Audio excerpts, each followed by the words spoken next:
হিজামা মানে হলো শিঙ্গা লাগানো। আমরা ছোটবেলায় দেখছি মা চাচিরা শিঙ্গা লাগায়। এখন আলহামদুলিল্লাহ হিজামা শব্দটাই পরিচিত হয়ে গেছে। এটা হাদিসে বর্ণিত হয়েছে এমন একটা শব্দ হিজামা, এবং এটাকে আধুনিক চিকিৎসায় আপনার কাপ থেরাপি বলে, কাপিং থেরাপি বলে, এই জাতীয় নাম আছে। এই হিজামাটা সুন্নাত এবং বিলুপ্ত হওয়া সুন্নাত।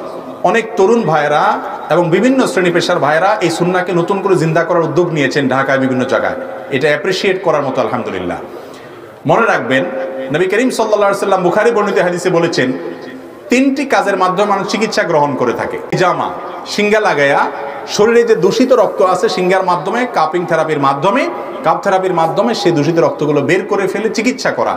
এইটার ব্যাপারে তিনি বলেছেন এর মধ্যে আরোগ্য আছে, এবং বিশেষ করে মানুষের বিভিন্ন বড় বড় ব্যাধি থেকে রক্ষার জন্য হিজামা এটা উপকারী। নবী সাল্লাল্লাহু আলাইহি সাল্লাম বলেছেন আরোগ্য আছে, তার মানে এটা আল্লাহর পক্ষ থেকে ওহীপ্রাপ্ত একটা ট্রিটমেন্টের একটা পদ্ধতি, যেটা আমাদের থেকে হারিয়ে গেছে।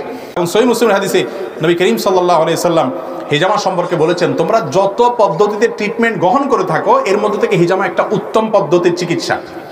এবং নবী সাল্লাল্লাহু আলাইহি সাল্লাম নিজে হিজামা গ্রহণ করেছেন, শিঙ্গা নিয়েছেন। বিধায় শরীরে এ দূষিত রক্ত এগুলো বের করার মাধ্যমে হিজামা ট্রিটমেন্ট করাটা সুন্নাহ। এবং